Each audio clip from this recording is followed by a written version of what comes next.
Bismillahirrahmanirrahim. Assalamualaikum warahmatullahi wabarakatuh. Alhamdulillah wassallallahu ala quwwata illa billah.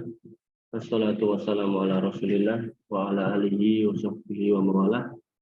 Qanifitina azani Allah wa iyyakum. Kita mulai lagi perjumpaan kita untuk mengkaji agama ini yang kita mulai dengan kitab Minhajul Muslim karya Syekh Abu Bakar Jabil Al-Jazairi. Pada bagian pertama yaitu tentang akidah di bab 4. Kita lanjutkan pertemuan minggu lalu atau minggu sebelumnya, yaitu kita lanjutkan tentang beriman kepada nama-nama dan sifat-sifat Allah Subhanahu wa taala. Beliau mengatakan seorang muslim harus mengimani semua nama Allah taala yang indah yang kita kenal dengan nama Asmaul Husna atau istilah Asmaul Husna, dan semua sifat-sifatnya yang luhur atau sifat mulia.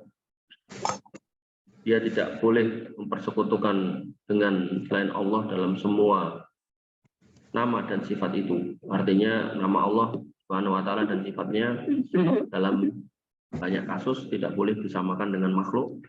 Tidak boleh mentakwil lantas mengabaikan, ya, mentakwil artinya membuang nama itu kemudian ini yang benar bukan itu tapi ini, ya, ini juga nggak boleh.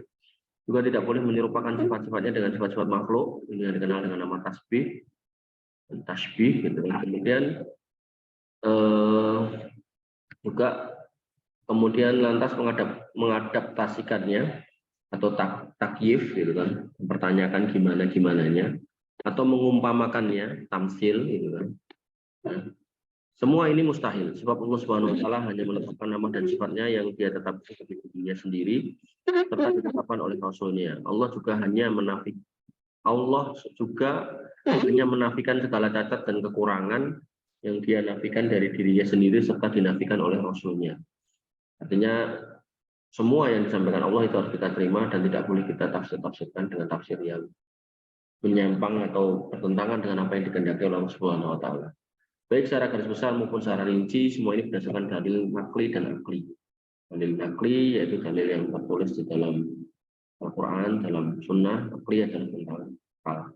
Yang pertama yaitu pemberitahuan Allah sendiri tentang berbagai nama dan sifatnya. Allah sendiri yang menjelaskan bahwasanya Allah itu punya nama dan sifat pada Quran surat Al-A'raf ayat 180 yang berbunyi walillahil asmaul husna fad'uuhu biha. Dan Allah memiliki asmaul husna, nama-nama yang baik, maka berdoalah atau memohonlah kepadanya dengan menggunakan nama-nama asmaul husna itu.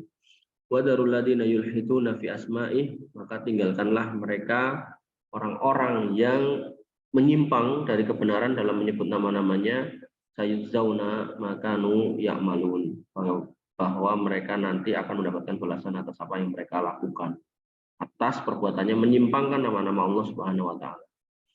Kemudian Allah juga berfirman di Quran surat Al-Isra ayat 110, ud'ullaha awid'ur rahman. Serulah Allah atau serulah Ar-Rahman. Jadi Allah punya nama lain yaitu Ar-Rahman. Ayyama tad'u lahul asmaul husna. Dengan nama yang mana saja kamu seru, di mana Allah Subhanahu wa taala mempunyai nama asmaul husna. Allah juga mensifati dirinya dengan Sami'un Basirun, Maha mendengar dan Maha melihat. Kemudian disifati juga dengan Alimun Hakimun, Maha mengetahui lagi Maha bijaksana. Kemudian juga ada Azizun Qawiyun, Maha kuat lagi Maha perkasa. Latifun Khobirun, Maha lembut, Maha mengetahui. Syakurun Halimun, Maha membalas kebaikan lagi Maha penyantun. Dan Ghafurun Rahimun, Maha pengampun lagi Maha penyayang. Juga Allah berbicara dengan Musa secara langsung, ya, artinya Allah juga punya sifat berbicara, ya. Ada sebagian orang yang menolak Allah itu nggak berbicara, ya. Ada yang menolak seperti itu. Kemudian dia juga bersemayam di atas arsy-Nya, ya. Mana Allah sendiri yang mengatakan sumastawa alal ars, Allah yang bersemayam di atas arsy-Nya. Artinya ketika Allah yang menyatakan itu, maka kita nggak boleh membuang makna itu dari apa yang dikehendaki oleh Allah Subhanahu wa taala kemudian mentafsirkan dengan tafsir yang lain. Kemudian dia juga menciptakan dengan tangannya. Dia mencintai orang yang berbuat baik. Innallaha yuhibbul muhsinin, gitu. Mencintai orang-orang yang berbuat baik. Dan dia meridhai orang-orang yang beriman. Ya, radhiyallahu anhu wa radu an. Ya, maksudnya Allah itu radhiyallahu anhum wa radu'an, Allah meridhoi mereka, orang-orang beriman pada zaman Nabi SAW, dan tentu sampai hari kiamat juga diridhoi. Dan orang-orang beriman ridho bahwasanya Allah itu adalah Rabbnya. Kemudian Allah juga memiliki sifat-sifat dzatiyah tentang jati diri, ataupun sifat-sifat fi'liyah berupa perbuatan, misalnya Allah itu tiba, turun, dan datang. Bagaimana dalam hadis dikatakan Allah turun di malam sepertiga malam terakhir gitu kan. Itu hadis sahih yang menyatakan itu. Maka kita juga mengimani seperti itu bahwasanya Allah mempunyai sifat-sifat fi'liyah. Bagaimana disebutkan dalam kitab Allah dan telah disabdakan oleh Rasulullah SAW. Kemudian yang kedua, dalil nakli yang kedua itu pemberitahuan Rasulullah SAW tentang sifat-sifat itu dalam berbagai riwayat yang sahih dan hadis yang sharih tegas. Misalnya sabda Nabi SAW, yadhaqullahu illa rajulaini yaqtulu ahaduhumal akhar kilahuma yadkhulul jannah. Allah tertawa. Ini ada kata-kata yadhaqu, tertawa. Karena ada antara dua orang laki-laki yang saling bunuh-membunuh, tapi kok dua-duanya masuk surga. Kita nggak sedang membahas bunuh-membunuh masuk surganya, tapi kita membahas tentang Nabi SAW memberikan sifat atau menyampaikan tentang sifat Allah Subhanahu Wa Taala yaitu tertawa. Kita nggak perlu menafsiri tertawanya seperti apa, ya, karena mempertanyakan itu juga perkara yang tidak dibenarkan. Bagaimana perkataan Imam Malik yang bertanya tentang bagaimana duduknya Allah itu adalah perkara yang bid'ah. Kemudian yang kedua itu begitu pula sabdanya, tidak henti-henti dicampakkan sesuatu ke dalam neraka jahanam, tapi ia selalu bertanya, adakah tambahan lagi, sampai akhirnya Rabbul Izzah Allah Ta'ala menaruh kakinya, di situ ada kata-kata kakinya, ke dalamnya, sehingga satu sama lain saling menyusahkan diri dan ia pun berkata, sudah cukup-cukup. Di situ kita tahu bahwasanya di situ ada kata-kata kaki Allah. Ya kita juga nggak perlu membayangkan kakinya seperti apa. Artinya Allah itu memiliki sifat, ya, zatiyah, yaitu kaki. Maka ya sudah kita imani kaki dan kita nggak usah kemudian mempertanyakan kakinya seperti apa. Apalagi menyamakan dengan makhluk, kita tidak dalam posisi itu. Kemudian begitu pula sabdanya, Rabb kita turun ke langit terdekat setiap malam saat masih tersisa sepertiga malam terakhir. Nah, itu ada kata-kata turun. Kita nggak usah nanya turunnya seperti apa. Kita imani aja Allah turun. Lalu dia bertanya, siapa yang berdoa untukku, aku kabulkan. Siapa yang minta kepadaku untuk kuberi, dan siapa yang mohon ampun, maka akan kuampuni. Demikian pula sabda Nabi SAW, Allah merasa benar-benar merasa lebih gembira, bergembira gitu, dari pertobatan hambanya. Ya Allah punya sifat bergembira di sini, sebagaimana sabda Nabi SAW. Dan ingat ya, ini yang menyampaikan Nabi, bukan orang lain, bukan selain Nabi. Ini yang menyampaikan Nabi. Jadi kita terima itu sebagai sebuah sabda Nabi SAW dan kita terima itu sebagai sifat dari Allah Subhanahu Wa Taala yang memang yang menyampaikan ya utusan Allah, itu orang yang memang kita junjung tinggi karena memang Allah memuliakan beliau Shallallahu Alaihi Wasallam. Begitu pula mengenai pertanyaan Nabi kepada seorang budak perempuan.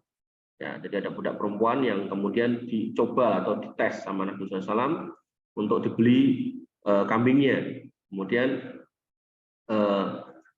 si budak itu menolak gitu kan.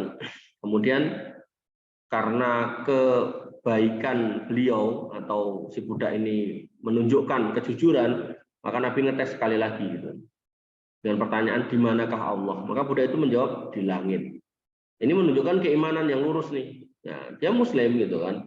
Tapi Muslim yang berakidah yang seperti apa? Ditanya nih, di manakah Allah? Dia menjawab di langit. Kemudian dia bertanya lah, terus aku siapa gitu kan? Maka budak itu menjawab, engkau adalah utusan Allah. Maka dengan begitu budak itu pun mendapat hadiah dari Nabi SAW, dimerdekakan. Ya, karena dia perempuan yang beriman. Jadi indikasi iman yang disampaikan oleh budak ini sangat kuat, yaitu iman yang lurus, yaitu punya akidah yang memang ya menerima bahwasanya Allah itu bagaimana disampaikan di dalam Al-Quran memang berada di langit gitu kan. Dan kita tidak usah mengatakan bahwasanya loh kalau Allah di atas langit berarti Allah lebih kecil dari makhluknya. Ya enggak gitu kan. Enggak selalu yang di atasnya itu kemudian lebih kecil. Ya. Misal kita punya sepeda yang sangat kecil, sepeda ukuran anak kecil. Lalu kita sudah dewasa, umur 30 tahunan atau mungkin 20 tahunan, sudah gede lah gitu. Kita naik itu tentu sepeda itu nggak lebih besar daripada kita yang naikin gitu kan. Apakah bisa? Bisa gitu kan. Artinya kalau kita mau melogika gitu bisa dibalik, nggak selalu yang di atasnya itu lebih kecil daripada yang di bawahnya gitu loh ya. Jadi kita harus paham itu gitu kan. Ya, walaupun memang banyak kasus yang ada di atasnya itu lebih kecil daripada yang di bawahnya. Seperti kita kalau ada di atas gedung itu pasti gedungnya lebih gede ya gitu kan. Tapi dalam kasus tertentu, ya, misal sepatu, sendal yang kita pakai itu lebih kecil daripada daripada kita yang memakai. Maka logika-logika itu sebenarnya juga nggak bisa dijadikan patokan, karena kalau udah pakai akal ini susah. Makanya dalam akidah ini akal ini kita nomor duakan. Nomor pertama adalah kita terima dengan penuh keimanan, kita nggak perlu mempertanyakan. Nah, kalau memang ya kan akal kita belum mampu menjawab, maka kita nggak perlu kemudian menalar, karena nalar orang beda-beda, gitu ya. Selain itu juga sabdanya, Allah menggenggam bumi pada hari kiamat dan melipat langit dengan tangan kanannya. Jadi ada di situ sifat Allah Subhanahu wa taala, yaitu menggenggam, sifat fi'liyah, yaitu perbuatan Allah menggenggam. Kemudian melipat. Nah, kemudian sifat zatiahnya Allah punya tangan. Nah, ini kita terima semuanya, ya. Jadi tidak perlu kita kemudian ingkari, kita terima, dan tidak perlu kita tafsirkan yang aneh-aneh seperti apa cara genggamnya, cara ngelifatnya, tangannya seperti apa, nggak usah kita hayalkan. Bagaimana manusia dengan monyet, ya, bentuknya sama-sama punya kaki dua, tangan dua, jarinya juga sama 5, gitu kan, matanya juga 2, hidung punya, mulut punya, mirip lah gitu. Tapi pertanyaannya, apakah mau kita sebagai manusia disamakan tangan kita dengan tangan monyet? Tentu kita nggak mau, karena ada banyak perbedaan gitu loh. Walaupun secara struktur mungkin sama, secara nama juga sama. Nah, kita sebagai makhluk aja nggak mau disamakan dengan makhluk yang lain, gitu kan? Jangankan sama monyet, kita sama teman kita aja kadang kita nggak mau disamakan. Ya, kita punya teman main, gitu kan? Mungkin teman main kita ini menurut kita nih kurang ganteng, gitu kan, atau kurang cakep, gitu kan? Kita disamakan dengan dia, kita nggak mau. Atau teman kita ini jorok, gitu kan? Kita disamakan, kamu kayak dia, kita nggak mau. Gitu. Nah, maka adalah sangat lancang atau sangat tidak pas ketika kemudian seorang makhluk menyamakan dirinya dengan Allah, atau Allah disamakan dengan makhluk. Nah, ini enggak. Maka dalam konteks keimanan Ahlus Sunnah yang benar itu bukan menyamakan, gitu, ya. Jadi ketika kita menerima Allah punya tangan, bukan berarti kita menyamakan tangannya kayak tangan manusia atau makhluk, bukan. Tapi kita mengimani Allah punya tangan, soal gimana-gimananya seperti apa dan seterusnya kita tidak menafsirkannya. Ya, kita tidak menolak Allah punya tangan. Kemudian yang ketiga dimasukkan dalam dalil nakal oleh Syekh Abu Bakar Sabil Al-Jazairi rahimahullah, yaitu pengakuan para salaf dulu yang soleh, yakni para sahabat, tabi'in, imam 4 atas sifat Allah Taala dalam menakwilkannya, ya, kemudian tanpa menakwilkannya, tanpa menolaknya, ataupun mengeluarkannya dari bentuk lahirnya. Ya, jadi para sahabat itu nggak pernah melakukan takwil, menolak, atau kemudian mengeluarkan dari lahirnya, dari bentuk surat atau yang tertulis di dalam hadis ataupun di dalam Al-Quran. Sebab tidak pernah terbukti ada seorang pun sahabat Nabi yang pernah mentakwil satu sifat Allah Ta'ala ataupun menolaknya. Jadi nggak ada sahabat yang melakukan itu, nggak ada asar yang sahih tentang itu, nggak ada hadis tentang itu, ataupun berpendapat bahwa bentuk lahirnya bukanlah makna yang dimaksud. Nggak ada sahabat yang lancang seperti itu. Justru mereka mengimani maksudnya dan mengartikannya berdasarkan bentuk lahirnya, padahal mereka mengetahui bahwa sifat-sifat Allah tidaklah seperti sifat-sifat makhluk ciptaannya. Ya, jadi kalau ada yang kemudian mengklaim bahwasanya ini adalah akidah yang benar adalah dengan cara mentakwilkan, maka kita tanya sahabat siapa yang melakukan itu. Ya. Malik rahimahullah pernah ditanya tentang sifat Allah Rahman, ya, tentang Ar-Rahman alal arsis tawa, gitu kan. Beliau rahimahullah menjawab, bersemayam merupakan hal yang sudah diketahui, ya, al istiwa'u maklum. Kemudian sedangkan cara tidak diketahui, ya. Kemudian kaifiyahnya itu tidak diketahui, kemudian wasu'alu anhu bid'ah, dan mempertanyakan tentang caranya di mana Allah itu bersemayam di atas arsy itu adalah sebuah kebid'ahan. Sementara Imam Syafi'i rahimahullah berkata, ya kan, aku beriman kepada Allah dan pada riwayat tentang Allah sesuai dengan maksud Allah, aku pun beriman kepada Rasulullah dan pada riwayat tentang Rasulullah sesuai dengan maksud Rasulullah. Jadi ini para imam loh ya, para imam 4 yang kita agungkan, Imam Syafi'i, Imam Maliki, kemudian Imam Ahmad bin Hambal itu juga mengatakan yang sama, bahwasanya terkait dengan sabda Rasulullah SAW tentang Allah turun ke langit terdekat, maka Allah melihat pada hari kiamat, Allah merasa suka, tertawa, ridho, benci, cinta, maka kami, ya kan, kata Imam Ahmad, mengimani semua itu, kami mempercayainya tidak dengan suatu cara tertentu ataupun makna tertentu. Artinya semua dikembalikan kepada apa yang memang dikehendaki Allah Subhanahu wa taala, dan Imam Ahmad tidak berani untuk mentafsirkannya, gimana cara turunnya, gimana bentuk tertawanya, gimana marahnya, gitu kan, tidak. Artinya kita mengimani bahwasanya Allah Taala turun dan melihat, dan dia bersemayam di atas arsy-Nya sambil melihat makhluk ciptaannya dengan jelas, tetapi kita tidak mengetahui cara dia turun, cara dia melihat, cara dia bersemayam, ataupun makna hakikinya. Namun kita menyerahkan pengetahuan tentang semua itu kepada Allah yang telah memfirmankannya dan mewahyukannya kepada nabinya. Kita pun tidak menyangkal Rasulullah SAW. Kemudian kita juga tidak mensifati Allah Ta'ala lebih banyak daripada yang dia sifati bagi dirinya sendiri, serta yang disifati oleh Rasulullah SAW. Semua itu tanpa suatu batasan minimal ataupun batasan maksimal, padahal kita mengetahui bahwa tidak ada suatu pun yang serupa dengan Allah dan dialah yang maha mendengar lagi maha melihat. Itu akhir dari dalil nakli. Kemudian dalil aklinya, Syekh Abu Bakar Jabil Az-Zajairi seperti biasa mengajak kita menggunakan akal kita untuk berpikir. Karena ada sebagian orang yang kurang puas ketika disampaikan dalil nakli, kemudian mengatakan masa kita dikasih akal nggak bisa mikir, gitu kan? Masa kita nggak boleh mikir? Gitu. Tentu Syekh Abu Bakar Jabil Az-Zajairi memahami bahwasanya zaman ketika beliau menulis kitab ini adalah zaman di mana orang itu banyak mengagungkan akal. Maka beliau sebagai ulama yang cerdas juga mencoba untuk mengajak berpikir pembaca kitab Minhajul Muslim ini agar kemudian juga bisa kembali kepada pemikiran atau pemahaman yang benar. Yang pertama yaitu Allah Ta'ala telah mensifati dirinya dengan beberapa sifat serta menamai dirinya dengan berbagai nama. Maka dia pun tidak melarang kita untuk mensifatinya atau menyebutnya dengan semua sifat dan nama itu. Artinya ketika Allah sudah menamai dirinya, maka kita juga disuruh atau dipersilakan untuk menyebut dan mensifati dengan apa yang sudah Allah perkenankan. Tapi Allah juga tidak memerintahkan kita untuk menakwilkannya ataupun mengartikannya dengan selain bentuk lahirnya. Jadi ketika Allah mempersilakan, bukan berarti Allah kemudian menyuruh kita mentakwil, nggak ada perintahnya. Dan Nabi juga nggak pernah melakukan, para sahabat juga nggak pernah mentakwilnya. Lantas apakah masuk akal pendapat yang menyatakan bahwa jika kita mensifati Allah dengan semua sifat dan nama itu berarti kita telah menyerupakannya dengan makhluk? Nah ini saya bukan Jabil bertanya gitu. Kalau Allah nggak nyuruh, Nabi nggak melakukan, sahabat nggak mengerjakan, masa kita mau melakukan? Gitu kan? Nah, dan malah kita dituduh sebagai orang yang menyerupakan dengan makhluk, itu juga nggak pas. Sehingga kita harus mentakwilkan dan mengartikan dengan selain bentuk itu.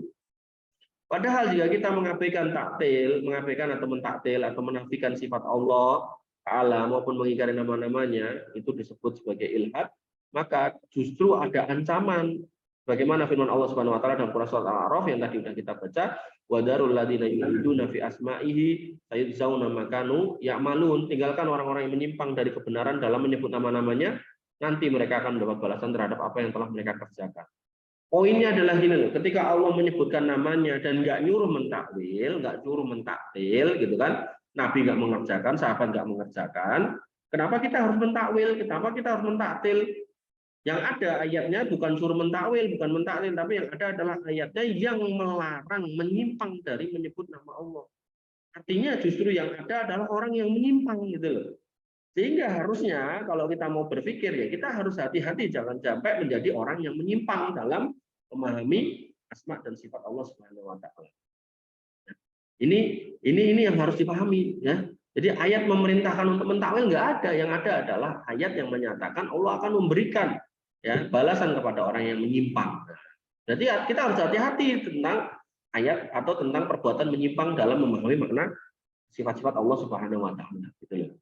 Sebagaimana para sahabat itu gelisah ketika Nabi SAW menjelaskan tentang sifat orang-orang munafik.